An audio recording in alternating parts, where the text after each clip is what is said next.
Hi! అందరికీ నమస్కారం. నా పేరు సివి రమణ. ఈరోజు మనము అలైన్‌మెంట్ గురించి, పారాగ్రాఫ్ గురించి, ఇంకొన్ని ఆప్షన్స్ గురించైతే తెలుసుకుంటామండి. ఇందులో మొదటగా మనము అలైన్‌మెంట్ గురించి తెలుసుకుంటామండి. ఇక్కడ అబ్జర్వ్ చేయండి మనకు ఒకటి ఆరెంజ్ కలర్‌లో ఉందండి. మీకు ఆల్రెడీ చెప్పాను నేను. ఏదైనా ఒక ఆప్షను ఆరెంజ్ కలర్‌లో ఉంటే మీనింగ్ యాక్టివేట్‌లో ఉన్నట్టు. చూడండి మనము మౌస్ తీసుకెళ్ళి ఓకేనా? ఆ కమాండ్ మీద పెడితే మనకు ఏంటనేది రావటం అనేది జరుగుతదండి. అర్థమైంది కదండీ! ఇక్కడ చూడండి ఇదేంది అలైన్ టెక్స్ట్ లెఫ్ట్ అంటే ఇప్పుడు మనం టైప్ చేస్తున్నాం గదండీ! టైప్ చేసేప్పుడు ఏ సైడ్ నుంచి మనకు టైప్ అయితంది? లెఫ్ట్ సైడ్ నుంచి టైప్ అవుతాంది. కారణం ఏందంటే ఇక్కడ లెఫ్ట్ అలైన్‌మెంట్ అనేది యాక్టివేట్‌లో ఉంది. ఇన్ కేస్ నాకు ఆ విధంగా కాకుండా మిడిల్‌లో నుంచి కావాలనుకోండి. ఇక్కడ సెంటర్ అలైన్‌మెంట్ అంటారండి. ఓకేనా? ఈ సెంటర్ దీని షార్ట్‌కట్ వచ్చేసి కంట్రోల్ ఈ.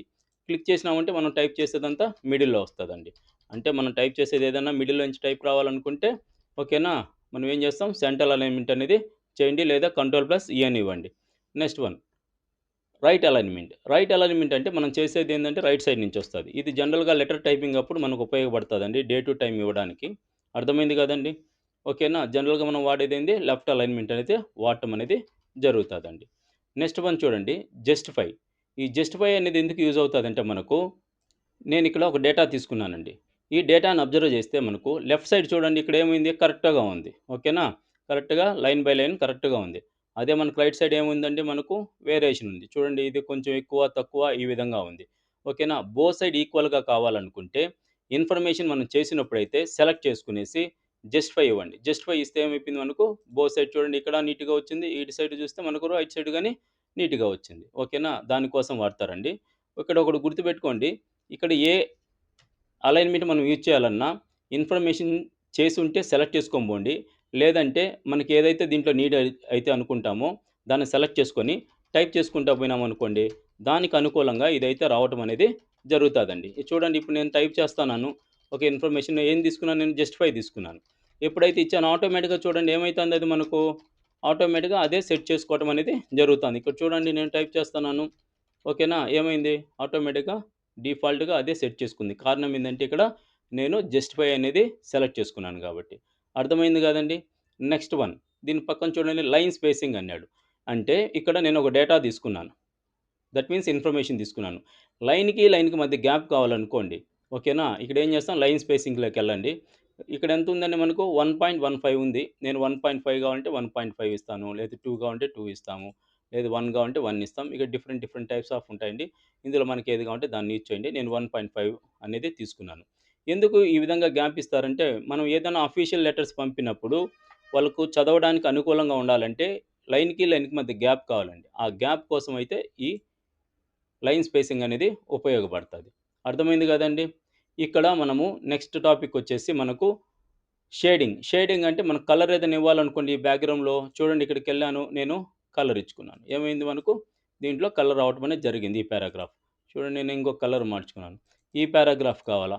కర్సర్ ఆడ పెట్టేసుకునేసేయండి. ఈడికెళ్ళేసి మనం ఈడ ఒక కలర్ ఇవ్వచ్చు. అర్థమైంది గదండీ! ఇన్ కేస్ వద్దంటే సెలెక్ట్ చేసుకునేసేయండి లేదా క్లిక్ చేసుకోండి. నో కలర్ ఇచ్చేయండి. సేమ్ సెలెక్ట్ అన్నా చేయండి లేదా క్లిక్ చేసుకోండండి మౌస్ పాయింట్‌తో నో కలర్ ఇవ్వండి. ఆటోమేటిక్‌గా కలర్ అనేది హైడ్ అయిపోతదండి. అర్థమైంది గదండీ! ఈ చూడండి ఇక్కడుంది గదా!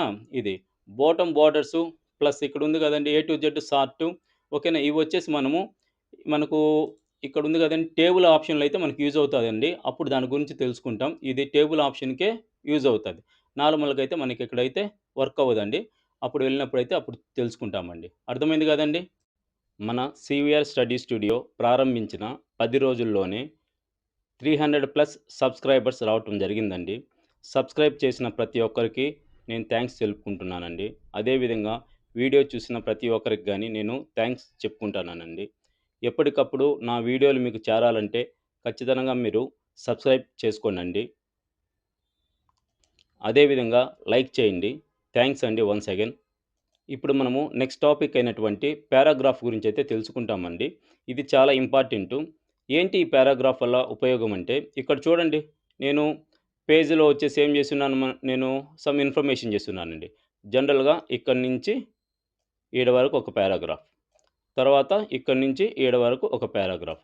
ఆ విధంగా నేను పారాగ్రాఫ్స్ అయితే తీసుకున్నామండి. ఓకేనా? అర్థమైంది గదండీ! పారాగ్రాఫ్స్ అయితే తీసుకోవటం జరిగింది.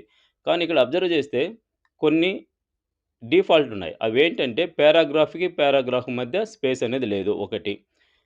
నెక్స్ట్ వన్ వచ్చేసి మనము టైప్ చేసేప్పుడు ఏం చేస్తామండి? ఫస్ట్ లైన్ కొద్దిగా స్పేస్ వదిలేస్తాం గదా! అదొకటి లేదు. ఓకేనా? ఇలాంటి కొన్నున్నాయండి. వాటిల గురించయితే ఇందులో తెలుసుకుంటాం. చూడండి, ఇన్ఫర్మేషన్ చేసున్నాం గాబట్టి మనం సెలెక్ట్ చేసుకొనెళ్తాం. అదే ఇన్ఫర్మేషన్ చేయలేదనుకోండి, కర్సర్ నార్మల్‌గా పెట్టేసేసి మనము పారాగ్రాఫ్‌లోకెళ్ళి ఏదైతే సెట్టింగ్ చేస్తామో మనము టైప్ చేస్తామంటే అదే ఫాలో అవ్వటం అనేది జరుగుతాదండి. మీకు తెలియడానికి నేనేం చేస్తానంటే ఇన్ఫర్మేషన్ తీసుకొనైతే వెళ్ళటం అనేది జరుగుతాంది. ఫస్ట్ నేనేం చేశానంటే ఇన్ఫర్మేషన్ తీసుకున్న తర్వాత సెలెక్ట్ చేశానండి. సెలెక్ట్ ఆల్‌లోకెళ్ళి సెలెక్ట్ ఇచ్చాను. ఇప్పుడు చూడండి, పారాగ్రాఫ్ ఉంది గదండీ! దాని పక్కన ఒక చిన్న బటన్ ఉంది గదండీ! దాన్ని క్లిక్ చేసుకోండి డయలాగ్ బాక్స్‌ని. ఓకేనా? ఆటోమేటిక్‌గా మనకు పారాగ్రాఫ్ అనేది ఒకటి ఓపెన్ అయిందండి. ఇక్కడ చూడండి, మనకు స్పేసింగ్ అనుందా? కింద నుంచి ఎళ్తామండి మనం. స్పేసింగ్ బిఫోరు, ఆఫ్టర్ అనుంది. బిఫోర్ అంటే ఒక పారాగ్రాఫ్ ముందు మనకు స్పేస్ కావాలంటే దీన్ని యూజ్ చేయటం అనేది జరుగుతాదండి. జనరల్‌గా మనం పారాగ్రాఫ్ ముందైతే ఎటువంటి స్పేస్ ఇవ్వము. ఇన్ కేస్ మనకు కావాలనుకుంటే ఇవ్వటం అనేది జరుగుతాదండి. సరే, బిఫోర్ చూడండి. ఇక్కడ మనం అబ్జర్వ్ చేయండి. ఇన్ఫర్మేషన్ ఉంది గదా! ఫస్ట్ పారాగ్రాఫ్‌లో. మధ్య గ్యాప్ చూడండి ఎంతుందో అబ్జర్వ్ చేయండి. నేను ఇక్కడ వచ్చేసి 18 పాయింట్స్ అయితే ఇవ్వటం అనేది జరిగింది. ఇక్కడ మనం ప్రివ్యూలో గాని చెక్ చేసుకోవచ్చండి. ఇచ్చిన తర్వాత నేను ఓకే ఇచ్చాను. ఏమైంది చూడండి. మనకు ఫస్ట్ పారాగ్రాఫ్‌కి ముందుగానే మనకైతే స్పేస్ అనేది రావటం జరిగిందండి. తర్వాత ప్రతి పారాగ్రాఫ్‌కి తర్వాత స్పేస్ అనేది 18 పాయింట్స్ అయితే రావటం జరిగింది. ఇన్ కేస్ నాకు ఈ విధంగా వద్దనుకుంటే ఓకేనా, మళ్ళా పారాగ్రాఫ్‌లోకెళ్ళి కింద బటన్ ఉంది కదండీ బిఫోర్‌లో, బటన్ ఇచ్చి 0 చేసేసేయండి. ఓకే ఇచ్చింది నార్మల్ అయితది. సరే, ఇక్కడ నేను ఆఫ్టర్ తీసుకుంటున్నాన్ని. మళ్ళా వెళ్ళాను ఆఫ్టర్. ఎన్ని పాయింట్స్ ఇచ్చా అంటే 18 పాయింట్స్ ఇచ్చి ఓకే ఇచ్చేసాను. చూడండి, పారాగ్రాఫ్ మధ్య స్పేస్ అయితే రావటం జరిగింది. తర్వాతొచ్చేసి లైన్ స్పేసింగ్. ఆల్రెడీ మనము లైన్ స్పేసింగ్ గురించైతే తెలుసుకోవటం జరిగిందండి. ఇక్కడ తెలుసుకున్నాం గదండీ ఇంతకుముందు మనం. సేమ్ అదే అండి. బట్ ఇక్కడ చూడండి 1.5 కావాలంటే సెలెక్ట్ చేసుకొని ఇవ్వండి. 1.5 వస్తది లైన్‌కి లైన్ మధ్య స్పేసు. లేదు, డబల్ గావాలా ఇచ్చామంటే డబల్ వస్తాది. ఓకేనా? అదే విధంగా ఇక్కడ చాలా ఉంటాయండి. ఓకేనా? మీకేది కావాలంటే అది ఇవ్వండి. లేదు, పర్టిక్యులర్‌గా నాకింత కావాలనుకుంటే ఇది టైప్ చేసుకోండి. నేను 1.75 ఇచ్చానండి. ఇచ్చేసి ఓకే ఇచ్చాననుకోండి, దానికి అనుకూలంగా రావటం జరుగుతది. అవే కావాలంటే మనం ఇందులోకెళ్ళాల్సిన పని లేదండి. ఇక్కడే ఉన్నాయి మనకు. ఓకేనా? లైన్ స్పేసింగ్‌లోకెళ్ళి నీకెంత కావాలంటే మనం అంత ఇక్కడ చూజ్ చేసుకోవచ్చు. అర్థమైంది కదండీ! ఇది. తర్వాత వన్ వచ్చేసి స్పెషల్ అనుంది. స్పెషల్ అంటే ఏందంటే, జనరల్‌గా మనం ఇన్ఫర్మేషన్ చేసేటప్పుడు ఫస్ట్ కొద్దిగా స్పేస్ వదిలేస్తాం గదా! ఓకేనా? దానికి సంబంధించిందిది. సరే, నేను స్పెషల్‌లోకెళ్ళానండి. First line. ఓకేనా? ఫస్ట్ లైన్ తీసుకున్నాను. ఇక్కడ చూడండి, ప్రీవ్యూ చూడండి. ప్రీవ్యూలో ఏంది, ఫస్ట్ లైన్ మనకు కొద్దిగా స్పేస్ వచ్చింది. ఎంతొచ్చిందంటే ఇది 1.27 సెంటీమీటర్స్ వచ్చింది. ఇది విండోస్ 11 ఆపరేటింగ్ సిస్టమ్ కాబట్టి ఇక్కడ మీకు సెంటీమీటర్‌లో చూపిస్తదండి. అదే విండోస్ 7లో అయితే మనకేమైతదంటే ఇంచెస్‌లో చూపిస్తదండి. అది ఒకరో గుర్తుపెట్టుకోండి. సరే, నేను ఇంకొద్దిగా స్పేస్ కావాలనుకుంటున్నాను. నేనొక 2.56 తీసుకున్నానండి. తీసుకొని ఓకే ఇచ్చాను. చూడండి ఏమైంది మనకు. ప్రతి పారాగ్రాఫ్‌లో ఫస్ట్ లైన్ స్పేస్ రావటం జరిగిందా? ఈ విధంగా కాబట్టి ఈ విధంగా చేయొచ్చండి. ఓకేనా? తరువాత నేను సెలెక్ట్‌లోకెళ్ళి మళ్ళా సెలెక్ట్ తీసుకున్నాను. ఓకేనా? వద్దనుకుంటే ఏం చేస్తాం మనం, నన్ అని ఇచ్చేసి ఓకే ఇచ్చేసేయండి. తర్వాత మళ్ళా ఇందులోకెళ్ళాను. ఓకేనా? హ్యాంగింగ్ అని ఉంటదండి. ఇది చూడండి, ఏందంటే ఇది నేను చేసి చూపిస్తానండి. తర్వాత చెప్తాను దాని గురించి. 1.27 ఉంది. నేనేం చేశాను 2.6 తీసుకున్నాను. ఓకేనా? 2.6 తీసుకొని ఓకే ఇచ్చాను. ఈ విధంగా అయితే వస్తదండి. అంటే ఫస్ట్ లైన్ నార్మల్‌గా వస్తది. సెకండ్ లైన్ నుంచి మనం ఎంతైతే స్పేస్ ఇచ్చామో అంత స్పేస్ వదిలేస్తదండి. జనరల్‌గా దీన్ని ఎందుకు ఉపయోగిస్తారంటే, మనం టెక్స్ట్ బుక్‌లో చూడండి ఇండెక్స్ అని ఉంటదా? యూనిట్ 1 అని, యూనిట్ 2 అని, యూనిట్ 3 అని ఉంటది కదండీ! యూనిట్ 1 అనేసి ఓకేనా, కొంచెం గ్యాప్ ఇచ్చి దాని కింద ఆ యూనిట్ సంబంధించినటువంటి ఇన్ఫర్మేషన్ ఉంటది గదా! అలాంటిది కావాలనుకున్నప్పుడు మనం దీన్నైతే యూజ్ చేయడం అనేది జరుగుతాదండి. ఇన్ కేస్ వద్దనుకుంటే సెలెక్ట్‌లోకెళ్ళి సెలెక్ట్ ఆల్ తీసుకోండి. ఓకేనా? మనం జనరల్‌గా దాన్నైతే ఎక్కువ వాడమండి. మనం ఫస్ట్ లైనే తీసుకుంటాం. ఫస్ట్ లైన్ సెలెక్ట్ చేసుకొని ఓకే ఇవ్వండి. అర్థమైంది గదండీ! నెక్స్ట్ వన్ ఇండెన్షన్ అంటారండి. ఓకేనా? ఇది ఎందుకు వాడతారంటే, మనము ఏదన్నా అఫీషియల్ లెటర్ రాసినప్పుడు ఒక 2, 3 పేజెస్ రాస్తామండి. బట్ ఆ 2, 3 పేజెస్ సంబంధించిన ఇన్ఫర్మేషన్‌ని మనము ఫస్ట్ పారాగ్రాఫ్‌లో సబ్జెక్ట్ అంటారండి. ఇక్కడ రాస్తాం. ఒక 2, 3 లైన్స్‌లో రాస్తాము. ఓకేనా? ఆ విధంగా రాసినప్పుడు దాన్నేం జేయాలంటే మనం సబ్జెక్ట్ అన్నదాన్ని లెఫ్ట్, రైట్ కొంచెం తగ్గియాలండి. దానికోసం దీన్ని యూజ్ చేయటం అనేది జరుగుతాదండి. అర్థమైందా? ఏదన్నా అఫీషియల్ లెటర్ రాసినప్పుడు ఓకేనా? మనము ఇన్ కేస్ కలెక్టర్‌కే ఒక లెటర్ పెడతన్నామండి. కలెక్టర్ గారు లెటర్ పెట్టినప్పుడు ఏం చేస్తాం మనము, ఒక 3, 4 లైన్స్, 3, 4 పేజెస్ రాస్తాం మనము. రాసినప్పుడు ఫస్ట్ ఏం చేస్తామంటే ఫస్ట్ ఒక 2, 3 లైన్స్‌లో ఓకేనా, ఏదైతే మనము 3, 4 పేజెస్‌లో రాసినామో దానికి సంబంధించిన ఇన్ఫర్మేషన్ 2, 3 లైన్స్‌లో రాసేస్తామండి. దాన్నే సబ్జెక్ట్ అంటారు. ఎప్పుడు సబ్జెక్ట్ అనేది లెఫ్ట్, రైట్ కొంచెం తగ్గిస్తామండి. ఇన్ఫర్మేషన్ సెలెక్ట్ చేసుకున్నాను. ఓకేనా.